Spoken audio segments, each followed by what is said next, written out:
Hey guys, welcome to the show today. Thank you so much for tuning in. More of our exciting DC interviews.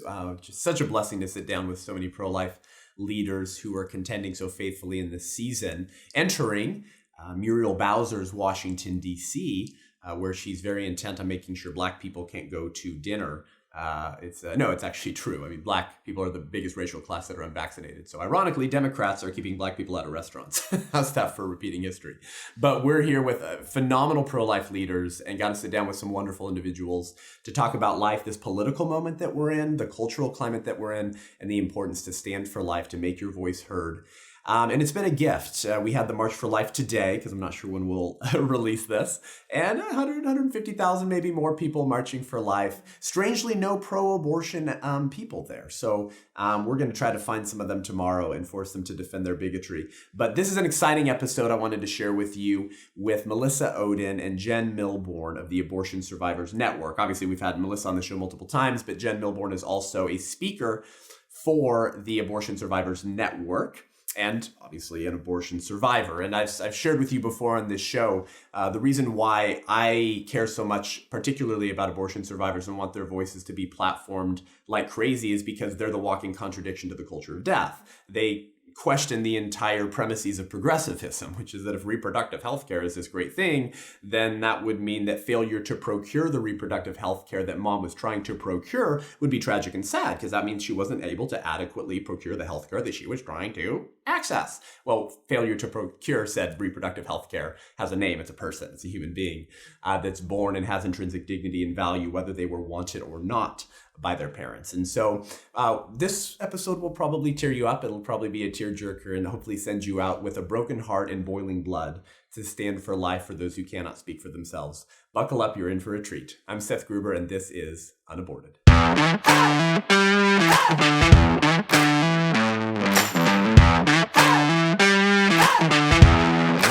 So Jenn, Melissa, welcome to the show. Thank you. Thanks so much for making time this evening. The March for Life was today, for those listening, in 19 to 23 degrees. Not very fun.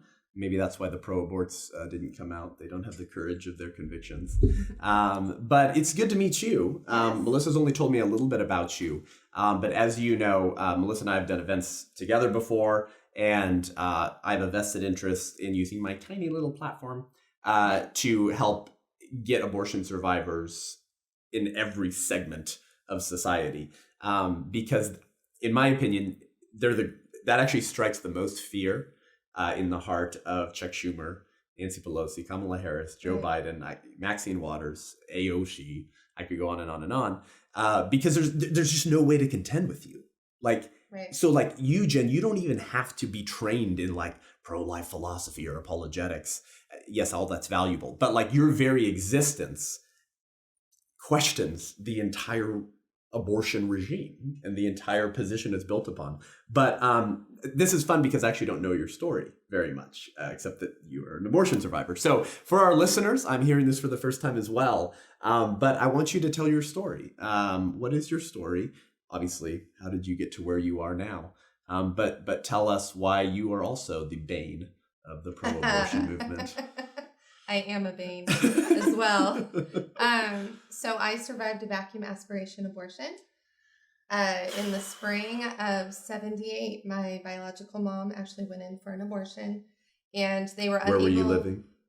Midwestern Illinois, like in the middle. So she went in to get an abortion, and fortunately for her, but fortunately for me, they were unable to complete the abortion because I was further along gestationally, so my head was larger, so it wouldn't fit in the vacuum tube. Oh my gosh. And back then, abortionists weren't as well trained as they are nowadays. So how old were you? How old was I when the abortion was attempted? We're assuming around between 3 and 4 months. Whoa. And do you know how far along your mom thought she was? I think she knew exactly how far along she was, but she was desperate. And back then it was considered healthcare, and also the only option for a woman who did not want to raise a child and who lived a lifestyle that promoted the free sexuality and spirit that was prevalent in the 70s. Yeah. So just speaking very realistically here, let's go back to that moment. Your head was being poked. Correct. with a vacuum catheter tube. Correct. That would be how. And what did your mom do after that? Well, she was told that more than likely she would miscarry me because the embryonic sac had already been torn. Oh, right. So she was, and it was very apparent, I'm sure, that she was an alcoholic as well. So obviously that would more than likely help the miscarriage happen. So she was released and said, more than likely you'll miscarry on your own. It's okay. And lo and behold, my life was saved and I was born at around 40 weeks. Full Completely term? Healthy. Mm-hmm. No way. Full term. Yeah. Wow. I know. Do you know, does your mom have any idea what happened? Did the sac seal or what happened? I would assume that God healed the sac. Wow. I mean, obviously my life had a purpose. I can tell you, Seth, that, and as much as this is surprising to even you when you first hear it, what I can tell you is that what I find in survivors that we connect with, a lot of times after they start an abortion procedure and they don't finish it, or in the case that they take the life of a twin successfully and find that there's a second child, the woman, of course, leaks all that amniotic fluid and they believe that she will miscarry, that the child will lose their life. And of course, we also know, and because you're a dad, you've experienced this in pregnancy, then it puts the woman's health at risk. Infection. Right, exactly. And so what we tend to find is that a lot of times the woman will leak all that amniotic fluid, puts child's life at risk, puts her life at risk. And sometimes those children are born prematurely, not long after that abortion attempt was made and, wasn't successful or was halted. Or yes, they are sometimes then carried full term. Nick Hoot, the survivor Nick Hoot, you've probably seen pictures of Nick. He's missing parts of limbs. Nick survived a dismemberment abortion. So if we want to talk about what the body... He's speaking at the Pro-Life Summit? He's not, actually. Okay. Josiah is, though. Josiah and I are in the same panel, but people don't want to think about how this logistically plays itself out. Yeah. Wow.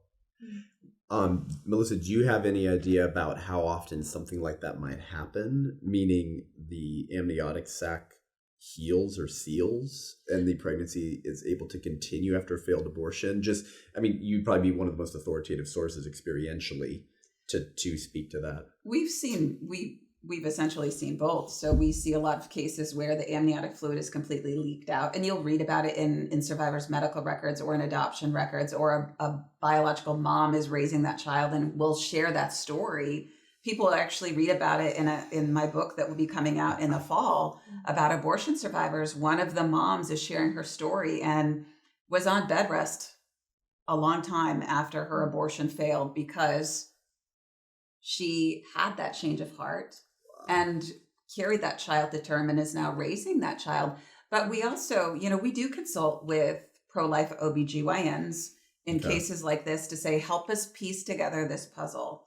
And, the doctors don't have all the answers, but they have said, yes, the body can miraculously even stop itself from completely bleeding out after a dismemberment abortion. As you would say, baby's gnarly. Body? Yeah. Right, the baby's body. Yeah. You would say gnarly, right? Yeah, gnarly, yeah. Right, because, you have people like Nick who don't have all of their limbs intact because of the abortion. And yeah, you would think that they would probably just bleed out in the amniotic sac. But see, guys, these are the kind of conversations that nobody thinks about. That this places the abortion discussion centered around the preborn child, which is the entire point of the pro-life position. The entire point of the pro-life position is not that it harms women, but it does.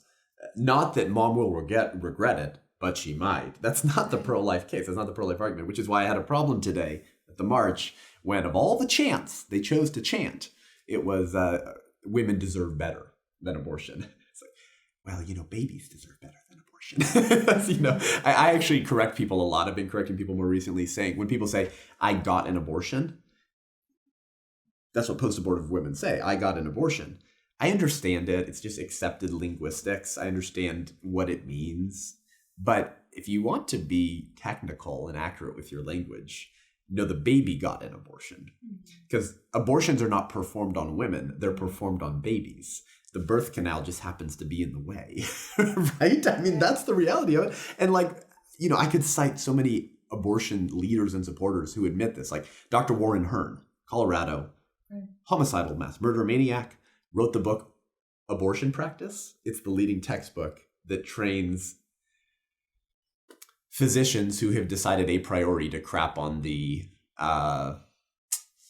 Hippocratic Oath of do no harm.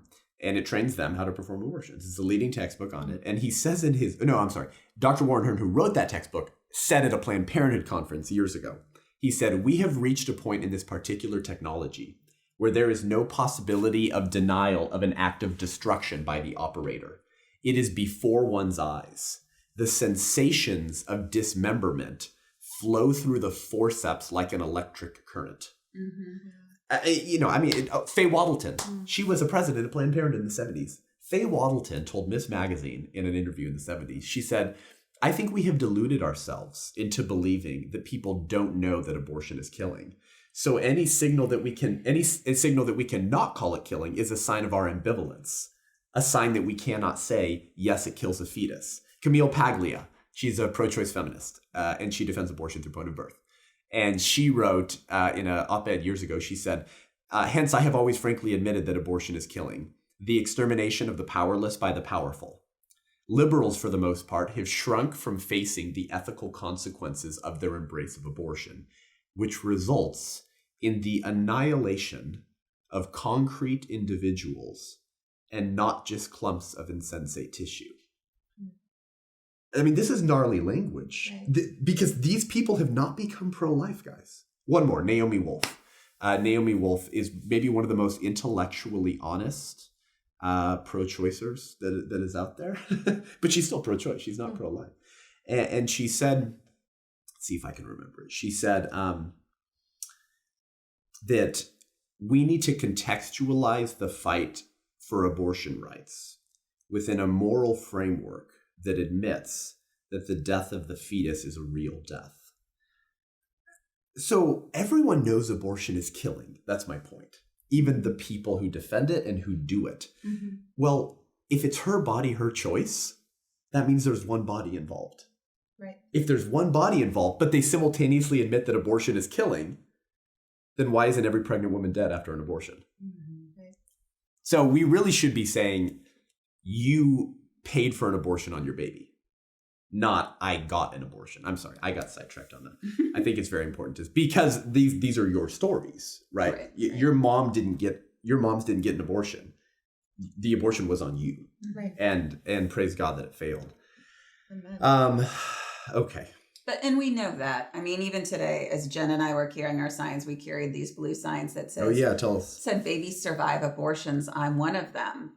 You could see even people in the movement who have been doing this for longer than we've been alive, who are kind of reading it and going, what does that mean exactly? And little, small children were reading it and, they're trying to turn that corner. And so many times, even, I can't even tell you how many emails I received this week from women who have had abortions reaching out to me saying, "Can I receive a copy of your healing curriculum? Right. I'm also a woman who survived the abortion that I had." Right. And we're like having to walk this out so gracefully to say, we're here to encourage you in your healing. We want to see you supported, but we are a group of individuals who survived our actual abortion procedures. Yeah. And knowing as I'm responding to that, how jarring that must be for them because they're thinking, oh my goodness, I'm reaching out for support for my own healing. And I'm actually reaching the very people who are the children that I had aborted. Right. Yeah. Yeah. Wow. Well, if I could add to that, while we were in the march, we had a large group of teenagers behind us and our signs are front and back. So you can read it ahead of us and behind us. And at one point, this about a 14-year-old teenage girl tapped me on the shoulder and she looked at me and I knew she understood what our sign said. And she had hand crocheted these cute little babies and she just passed it to me and said, thank you. Oh, wow. And I gave her a little hug and told her I was really proud of her. And Yeah. it was such a great moment. Yeah. She understood. Yeah, Mm-hmm. wow. A lot of people don't even know what the term abortion survivor means. Right.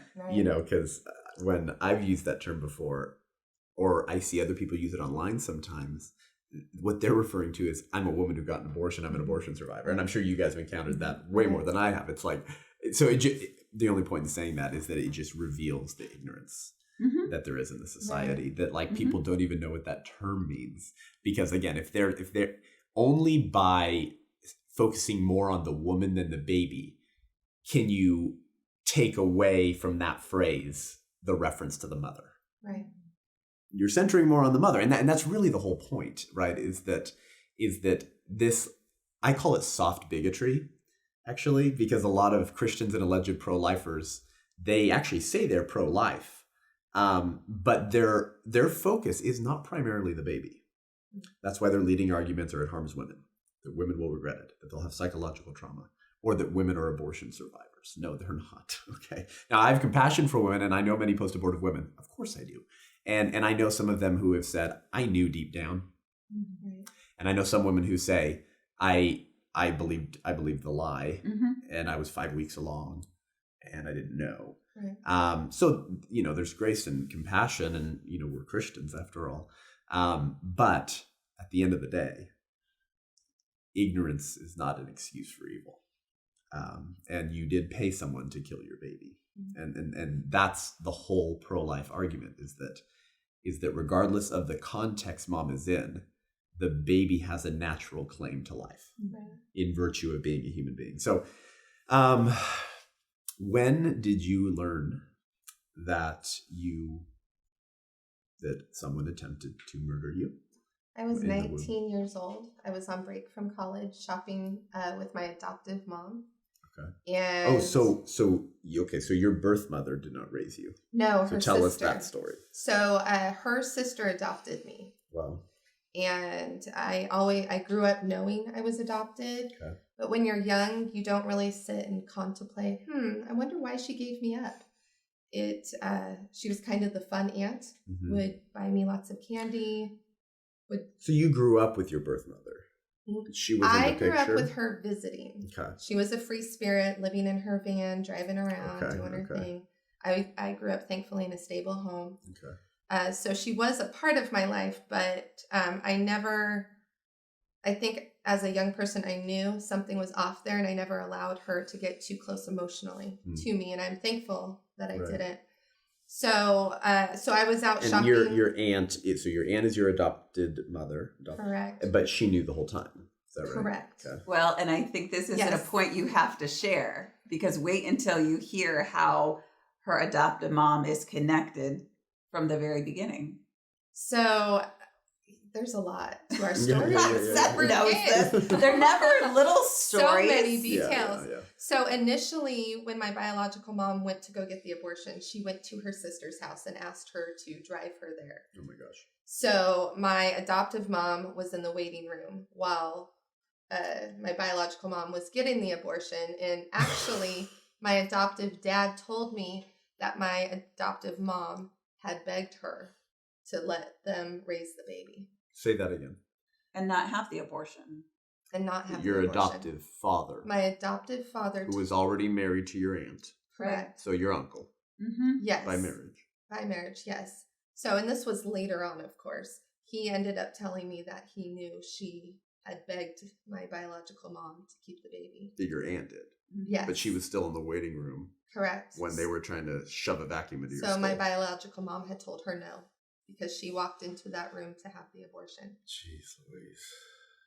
So when we fast forward and I'm out shopping with my adoptive mom at 19. Correct. As a 19-year-old college student going to Target, getting supplies. In Northern California. In Northern California. I challenged her to tell me something I never knew about myself. And just on a whim. On a random, I'm young, I want to know. Yeah. And what is she ever going to tell me, right? Right. Obviously, I wasn't expecting that. Right. You used to take your poopy diaper off in the crib. Or something. Right. Exactly. Something to share with future kids. And I would say at that moment, she proceeded to tell me about the abortion attempt. And I would say that up until that point, she had been filled with that guilt. And it just came out like most trauma does. Yeah, it's vomited out. Yeah. So I started crying. Take us to that moment then.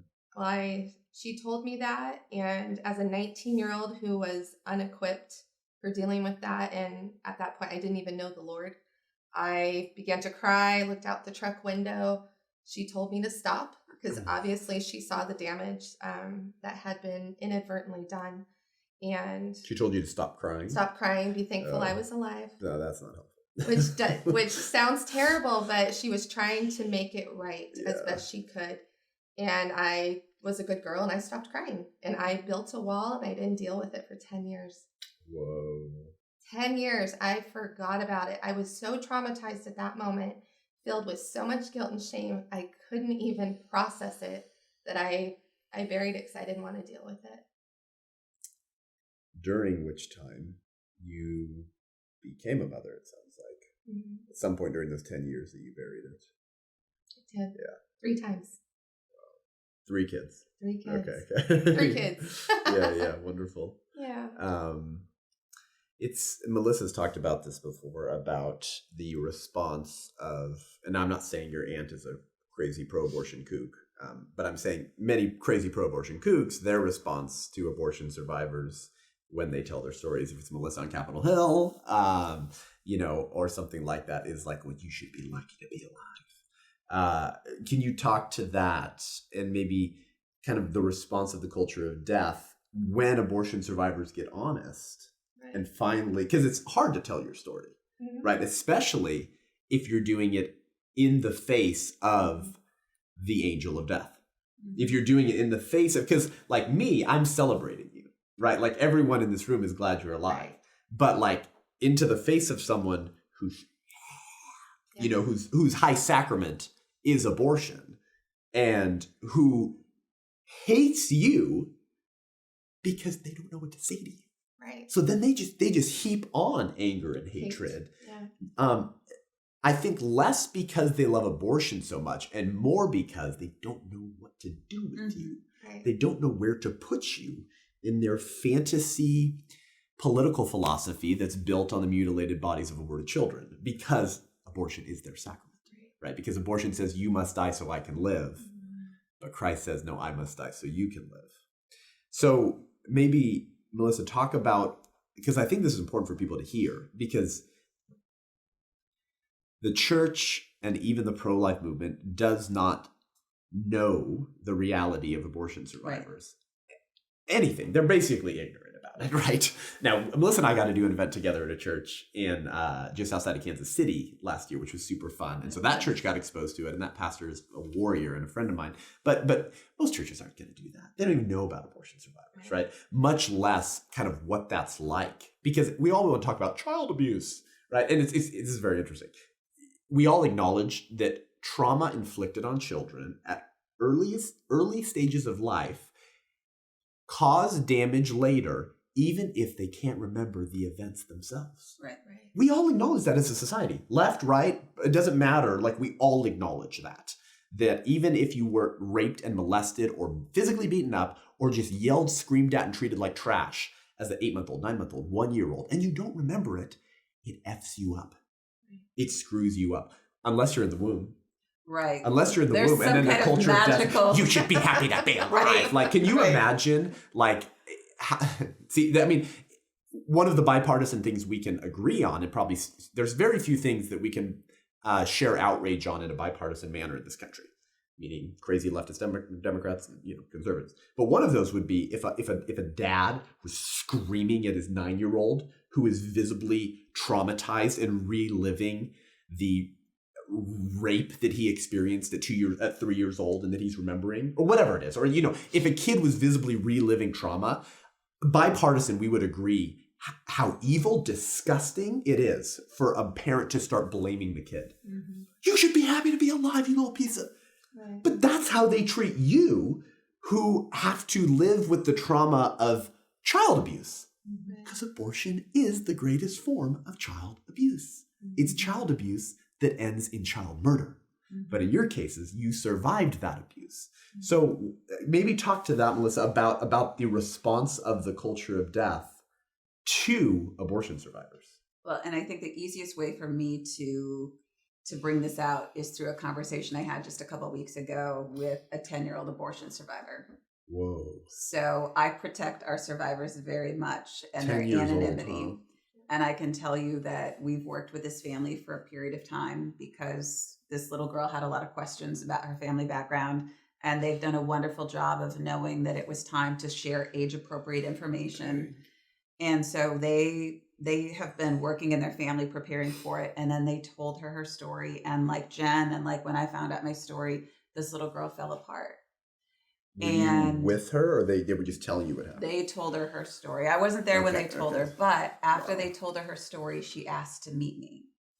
And how did she know about you? Because the parents had said, okay. you aren't alone. There are other people like you. And so she asked to meet me. And She immediately wanted to. She said a lot of really powerful things, but here are 2 points that I think should break people's And this heart. was recently. It was recently. One of the things, and I knew ahead of time that she had already posed this question to her parents, but she said, I'm so afraid that my biological mom might come looking for me again to try to take my life. Oh my gosh. And I can tell Holy you, Seth, freaking before A, people man. want to judge this family and go, wow, why did anybody tell her? No, you know what? As survivors, we live with this very innate fear that our lives are always in danger before we can ever even understand it. And I always tell people we're in fight or flight. And so people know me as a fighter, but that is a place that I had to learn to go to because I used to be somebody who would flee. Right. And so for this little girl to have this understanding, That was her first response. that was one of her first responses. Jeez. But here's the other thing she said to me. In the midst of this conversation, she looked me in the eye and she said, do you think anybody else will ever love me besides my family if they know my story? Right. She said, I want to be a mom someday. I want to get married. And so this little girl, just like us, is so deeply afraid that other people won't love her if they know what someone else already did to her. And so what should that tell people on either side of the aisle about who survivors are? We feel rejected, isolated, alone, misunderstood, right? All of those things, attacked, unloved, unworthy. And that's where people are getting it wrong. Because there is no other trauma victim in the world, I truly believe, that people would look upon and say, oh, you don't exist. Your pain isn't real. You're made up. Right. Nobody. It's not acceptable, It's unless you're a baby. And so someday this little girl is going to grow up into the world. And you know what I told her that day? I mean, I had so much to say. But I let her know, of course, she's loved. And she's always going to be loved. But I said, my job is to keep educating the world so they know about abortion survivors and who we are. So that as you grow up, they know who you are and they're not scared of your story. There's a lot of misunderstandings regarding how prenatal development works. Now, I know this sounds like I just went on a total tangent and ended a beautiful point, but it actually relates. A lot of people who are even pro-life or say they're pro-life, they talk about the baby and the unborn child as a constructed thing. And what I mean by that is it's similar to a Corvette assembly line. That pieces are added on this assembly line. Right? These pieces are added. And so you ask the question, when did it become a Corvette? Well, no one thinks that it's just like the steel frame. That's not a Corvette. What about if it's the steel frame and the engine? Not really yet. You see what I mean? It really only maybe until, all the fiberglass or whatever they make cars out of now today. When everything's on and it's painted and, there's actually headlights in there. Like, it's like, okay, now it's a Corvette. People think that prenatal development happens like that. That the unborn child is like a constructed thing that pieces are added to. So it's not its whole entity. It's not its whole self until this last thing is added or something like that. That's not how prenatal development works. Human development is, the best analogy is a Polaroid photo. So you take a picture and it spits it out, remember? And you shake it like, oh, I got this picture. And so, Jen, if you got a beautiful picture of a sunset, actually, there was a pretty sunset tonight in DC. And it's one of a kind, let's say. And Melissa and I, we have iPhones. We don't carry Polaroids, but you're a hipster. You're cool. You know, you have the vintage stuff. And so you have a Polaroid camera and you captured this picture of the sunset, right? And you, oh, you're so excited to see this develop, right? And then I rip it out of your hands. I tear it up in little pieces and I throw it onto Muriel Bowser Street. Now, you're angry with me, but I say, Jen, it wasn't a picture of a sunset. It was just a black smudgy on a white piece of paper. And you would say, well, Seth, you don't understand how this works. The sunset was already there. We just couldn't see it yet. Everything that photo needed to realize its full development was already present when the photo got spit out. That's what I mean when I say from the moment of conception, you were a distinct, living, and whole human being who already had everything you needed to realize your full growth and development as a participating member of the human species, even if we couldn't see you yet. Right. You also just needed time.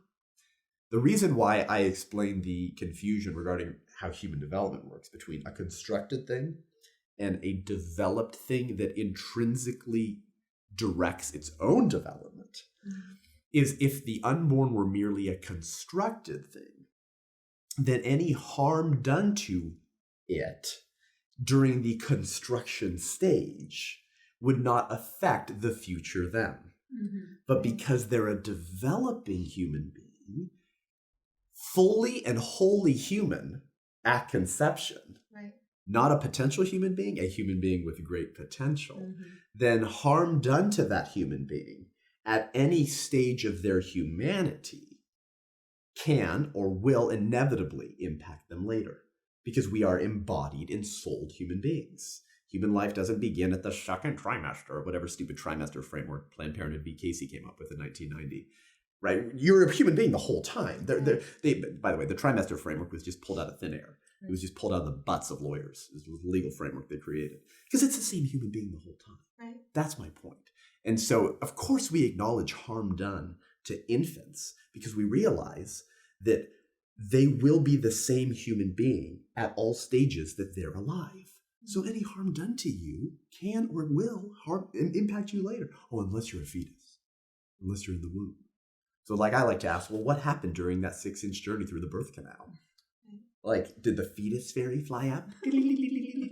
Like Tinkerbell and just throw magical personhood conferring fairy dust on you? I mean, this birth canal is a very, very strange thing, Jen. It confers personhood.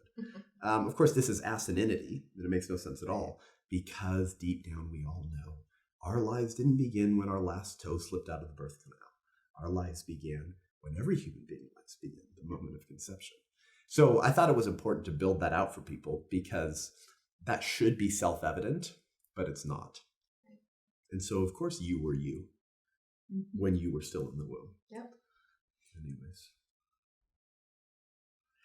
What has it been like for you, Jen, as an abortion survivor, to begin to find your voice, to heal, and then to live in a country with a court that tells you you have no right to exist, and with a president who, if he's even aware of who he is, it's a conversation for another time. Of course, Joe Biden's been pro-abortion his entire political career, so I'm not just taking a jab at him because he's obviously in mental decline.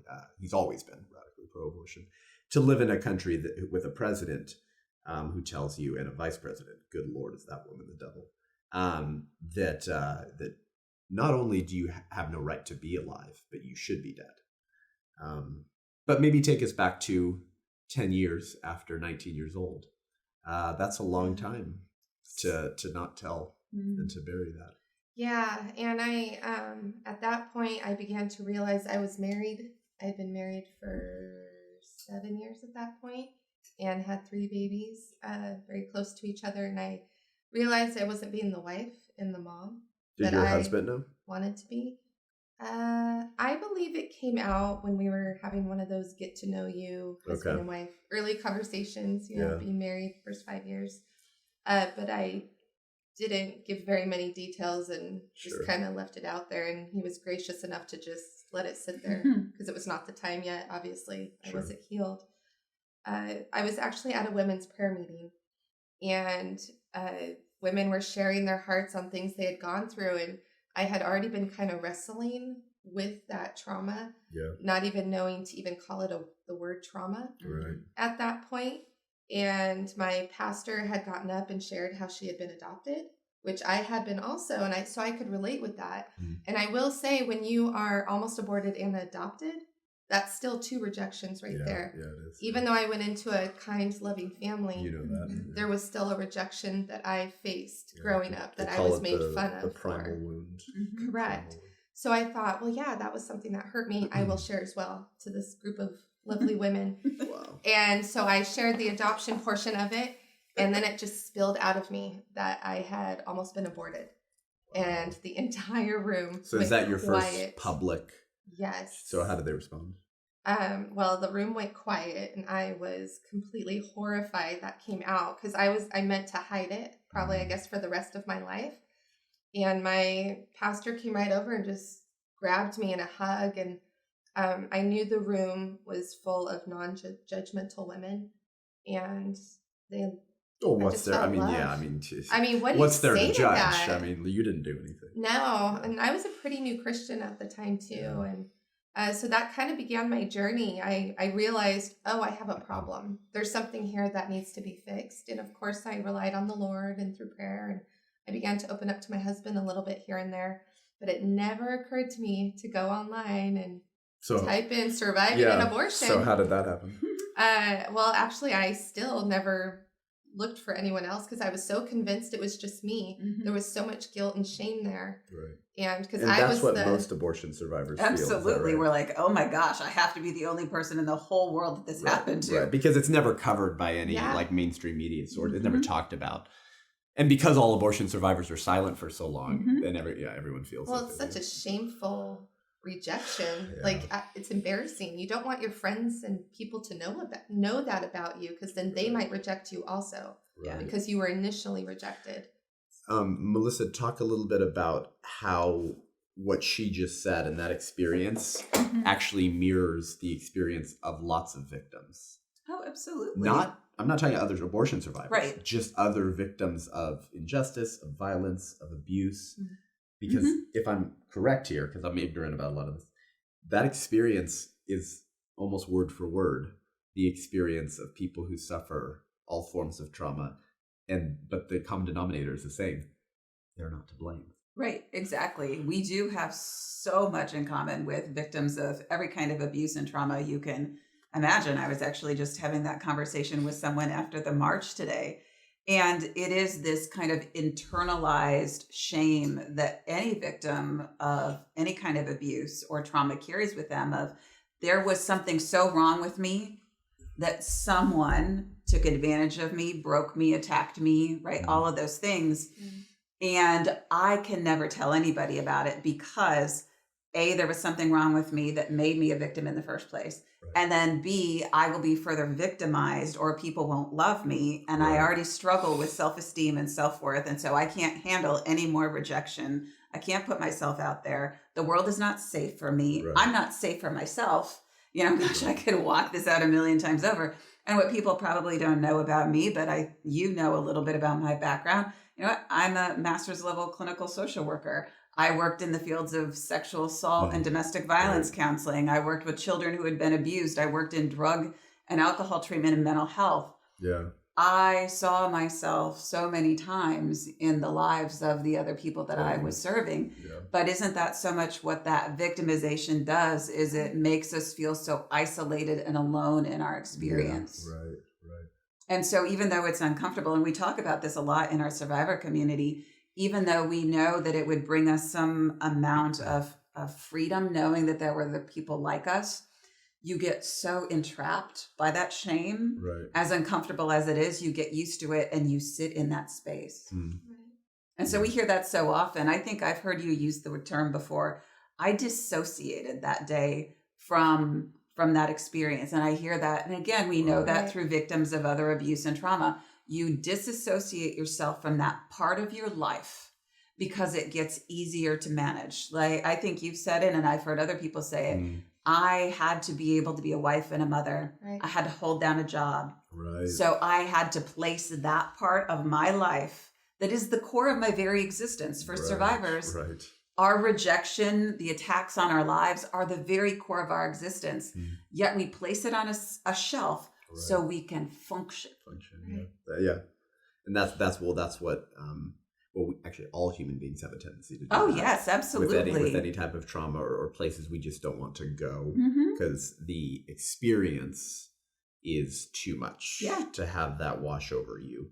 And, I've like many people, I've been in dark seasons of my life where it's like, I can't think about that. But it's nowhere on par with my mother tried to kill me or she paid someone to do it. But man, that story from that 10-year-old girl. I would ask you guys watching this to share this episode. I have a couple more questions, but with friends, particularly who are pro-choice, and offer to pay them to listen to it, and then take them out to coffee and ask them what they thought about it. Because that 10-year-old girl's story, which I am sure you guys resonate with,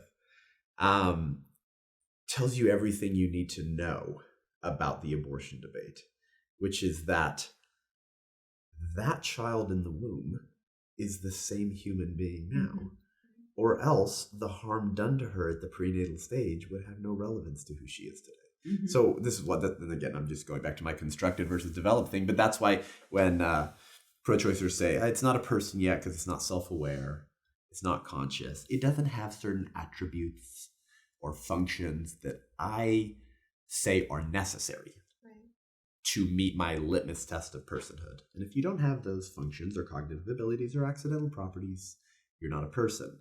I'm getting more philosophical. These are very stupid arguments. They can be easily debunked very quickly, but they sound very intellectual. But really all you need to disprove something like that is that girl's story. It's like, then why is she being impacted by this? Right. Maybe because it was the same human being then. So Jenn, you start sharing your story. You start the journey of healing. How do you find Melissa, Ohden, and the Abortion Survivors Network? How did that happen? So she was speaking in California, a few hours away, and we had church or what? What was it? Pregnancy center event. Oh, okay. What city? I can still remember where I was standing. Near Turlock? Yeah. Oh, cool. Yeah, and so my friend who had been at the women's prayer meeting, who I do want to reiterate, every woman there I knew was silently praying for me and showed me nothing but love. And to have an entire room of women do that after such a shock, I mean, that will stay with me for the rest of my life. That's actually really good. I was actually afraid you were going to say a bunch of the women were post-abortive, because you've talked about that before, Melissa, about how the stories of abortion survivors spark shame in post-abortive women who then sometimes can get angry and then heap more on you to deal with because you're the living example of the child that they should have given birth to. And that's not fair. Right? That's not fair at all. More times than not, they are so... Right. Or you could be the catalyst to their healing. They're so be taken with us more often than not. But the people who we will meet outside the Supreme Court, yes, are the ones who are the heapers of the shame. Because it reminds them, oh, look, here's a person similar to who my baby would be if I hadn't killed her yet. But anyway, but they were also very supportive. Praise God, you had a supportive community. I have to add on to that thought, though, because I met a woman who had 2 abortions, and one was forced. And after she was done telling me her entire traumatic story, I said, "Can I hold your hand?" And we held hands, and I said, "I want you to know the pro-choice community does not want us to be friends." It was powerful. It was amazing. And she just reached over and hugged me. And I said, yes, this is how we're going to be in relationship with one another. Mm-hmm. It is not those of us who are aborted versus those who have had an abortion. But she's pro-life now. Mm-hmm. She is pro-life now. She wasn't still saying it was your mother's right to kill you. Right. No, but that's one of the leading arguments with pro-choicers is they try to get those women who are post-abortive and even have come to the Lord still to look at us like we're the enemy that survived. Right. Yeah. But that's how you found me, as I spoke at that pregnancy center event, and a friend had approached me that night and said, "Hey, I have a friend who survived an abortion." I was going, "Yeah, that's so your friend told you to go." No, or you were invited? She came to my work and brought after the event. Yeah, after the event, so you didn't go to the her event. email address. You didn't go to the event. I still didn't know there were other abortion survivors. I even spoke at a pregnancy center that she had been at like a few years prior, and they never mentioned her name to me. Oh, so you had already been doing some speaking. I just spoke at the one pregnancy center because they, so one of the women who was in the group, the women's prayer meeting group, she worked with a pregnancy center and told them all about my story. So they brought you in. So they brought me in to do an article and speak at their fundraising gala. Okay. And that really was the beginning of my healing. Yeah. It, you had asked earlier how that would make me feel, or an abortion survivor. It empowered me, and not in a feministic, self-focused way. Right.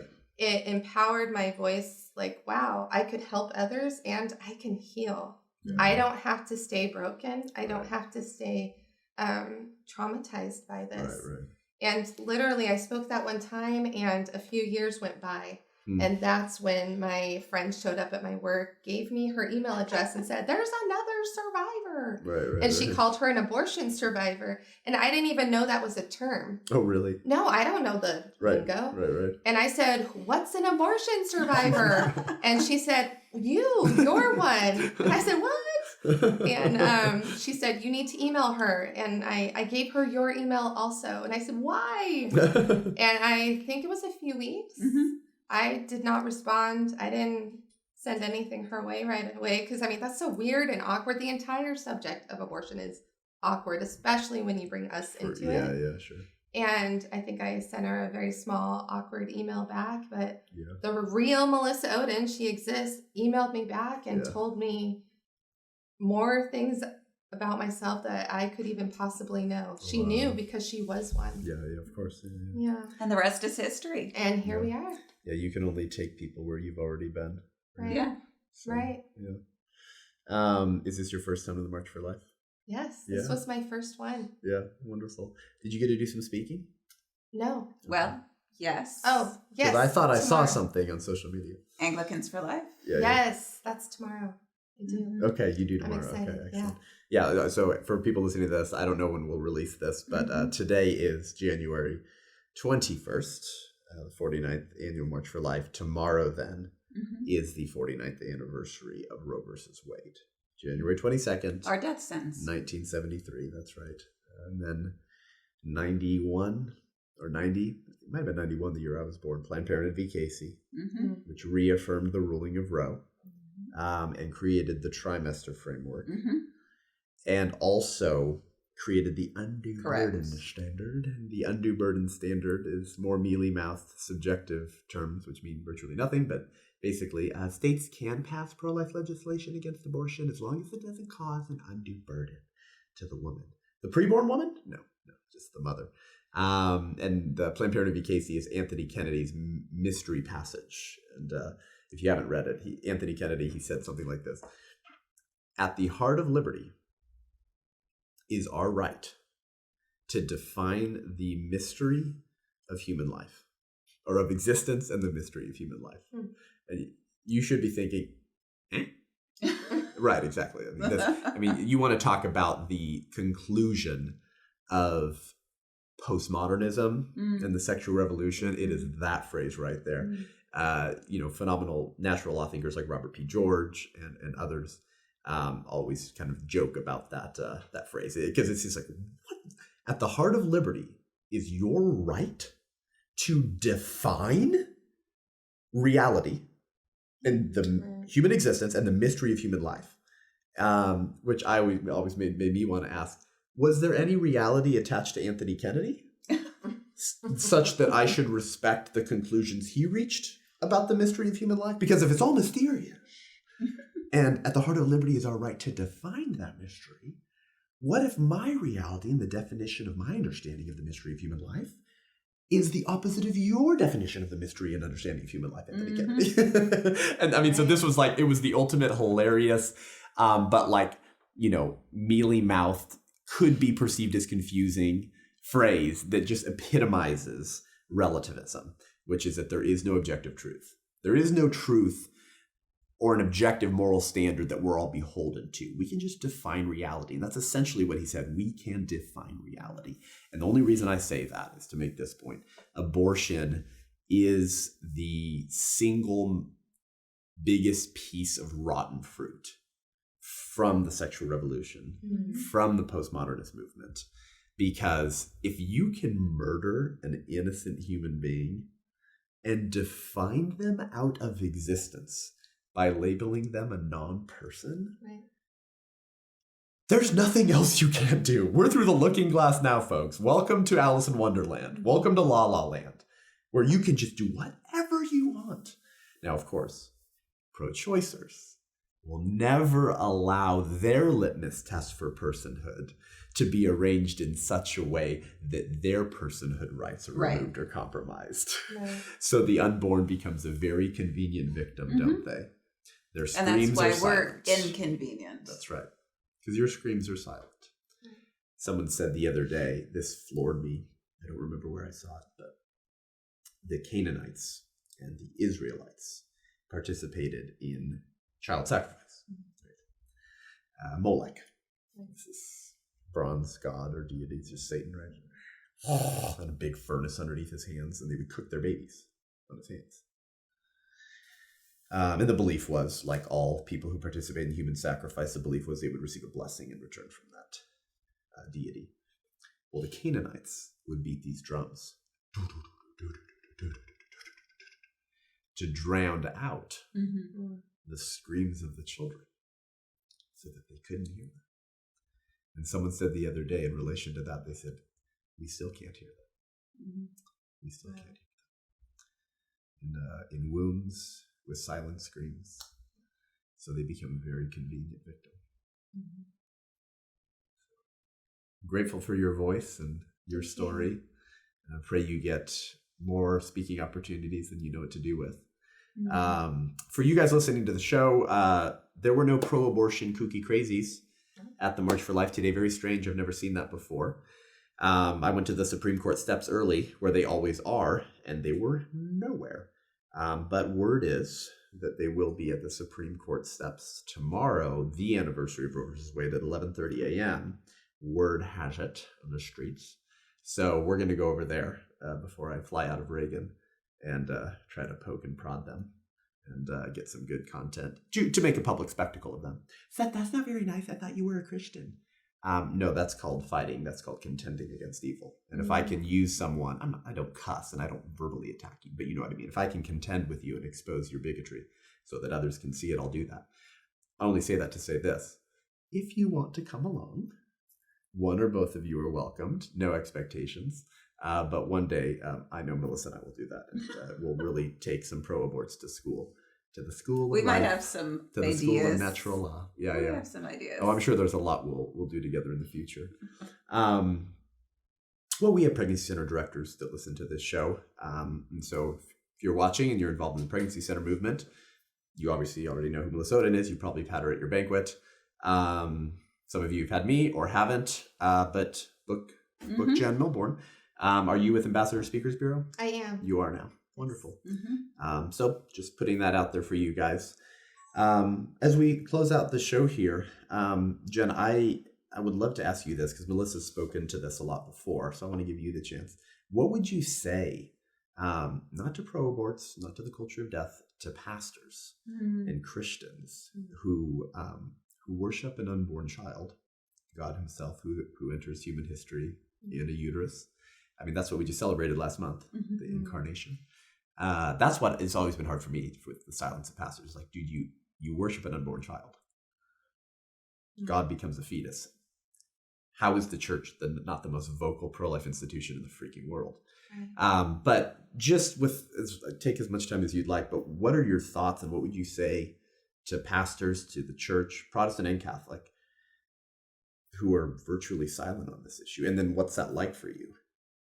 Either going to I don't know where church I don't know anything about what church you go to, but I'm assuming they're not doing enough because very few are. But what's that like as a Christian who goes to a church where you talk about loving orphans and widows and their distress and the least of these? Yeah. But that being actually, who you are, what's that like, and what would you say to them? That actually was what I was going to say something to, is we are called to love, period. And we should be loving people more than the sin that they commit, or not putting as much emphasis on the sin that has happened, but always the people should be foremost. And when you've got, abortion has become a political topic. It's hot, it's emotional, it is in your face, it's awkward, it's uncomfortable. And when we shy away from the uncomfortable, we're not doing what God has called us to do. We're in a world that's been taken over by Satan, by sin. Yeah. And if we're quiet, how on earth are we going to get the gospel of the kingdom out there? Yeah, that's right. So it's not loving to say nothing. Correct. That's right. That does not show love. That's right. That's powerfully said. It reminds me of something we talked about this the other day on the podcast, something that Wormwood, Screwtape said to Wormwood. So C.S. Lewis's book, The Screwtape Letters. Mm-hmm. Screwtape is this sort of chief demon, and he's sort of he's mentoring a junior demon. And so Wormwood is the junior demon, and he calls Screwtape his uncle or something. And Screwtape is teaching Wormwood throughout the whole book how to ruin people, how to get them addicted to sin, how to ruin their lives, how to cause havoc and wreak havoc in the kingdom of God or in his people, to cause what Satan does, chaos. And he speaks to Wormwood about men who feel the right things. Maybe they know the right things. Maybe they hold the right belief systems, but they don't actually do anything about the evil that they see. Kind of to your point, and it's powerful. So here's what he says. He tells Wormwood, as the humans have said, active habits are strengthened by repetition, but passive ones are weakened. The longer he, being the humans, the longer he feels without acting, the less he will be able ever to act. And in the long run, the less he will be able to feel. So, and I mean, people love this book by C.S. Lewis because it's very, very convicting, because C.S. Lewis touches so many aspects of spiritual realities. Right. And so you can't read the Screwtape Letters without going, oh, frick. I'm compromised in that area. I'm giving Satan ground, or I'm getting in a rhythm of sin or apathy. Like, you can't read the book without coming away with that. And so what he's telling Wormwood is, yeah, I love it when humans feel all the right things and they pay lip service to the pro-life movement and they believe all the right things, but never act on it. I love that. I love Christians who watch and they feel and believe all the right things and they don't do anything to implement those beliefs. That's my favorite, says Satan, because in the long run, he won't be able to act at all. And then in the long run, he'll be dead inside. He won't even feel anymore.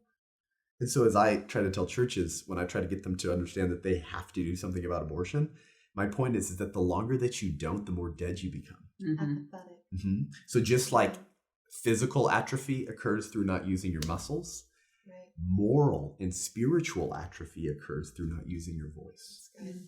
And that's your experience to your point is that these pastors and people, they say they believe the right things, they feel it, they're not doing anything. Well, we talked for a long time. That was fun. I hope this blessed people. I hope you guys listening were moved, convicted, angered, dare I say. And this would be a good episode to share with your pastors, your friends, your pro-choice Uncle Bob, for Super Bowl Sunday, and have conversations. Go out now, friends, and avoid Satan's strategy of making you feel all the right things and doing nothing about it. So we all have a role to play. I'm not telling you guys listening that you have to go be pro-life activists, but I'm saying if anything that we have said in this podcast is true, then it means that you have a personal responsibility to do something, because this is a genocide. And unfortunately, there aren't very many survivors of that genocide. Right. Not very many escaped those forceps, those catheter tubes, or those poison pills. Mm-hmm. But you guys did. Final words you want to share? It's a good note to leave it on. It is. Yeah. Thanks for being the Bane. that's you guys. Of the of the abortion industry right alongside us. Yeah. Probably one of the most silenced. I'm not saying you're silent. Silenced communities and survivors of trauma, because the culture acknowledges the importance of talking and acknowledging trauma for every other victim class. Mm-hmm. Right? Oh, the culture has open arms. They want you to feel like you're welcome. Then you shouldn't feel like you're at fault, unless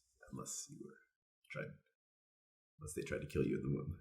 And then we don't want to hear your stories. We don't want to hear them. And I think that blows the cover off the whole game. It gives the whole game away. Mm-hmm. Because if you were an insensate blob of non-person Untermensch, to quote the Nazis, means subhuman, if that's who you were, then it wouldn't matter to talk about your story, because that wasn't the real you. You weren't a person at that stage of development, so why does it matter? Mm-hmm. So your stories in existence, it gives away the whole game. Everyone who is a pro-choice activist or abortionist or defender, they know.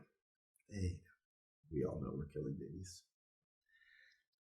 Oh, heavy episode. Thank you guys for tuning in today.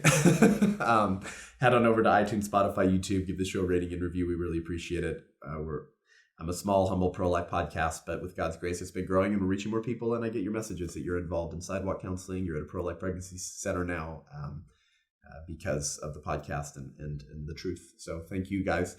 We will put Melissa Ohden and Jenn Milbourn's information in the show notes. I saw you have a Facebook page, and any other information you have, we'll put on there to connect with them. And listen, anyone listening to this podcast right now who cares about life and you got a little money, hey, sponsor an event. Don't pay me an honorarium, pay them, host it, pay the expenses, and someone who has a platform, let's do a big event with abortion survivors. If this blessed you and you want this word to get out to more and more people. If you want to support the show, head on over to patreon.com/unaborted. Crowdfund, support us, more guests, better content, man on the street content. We appreciate it.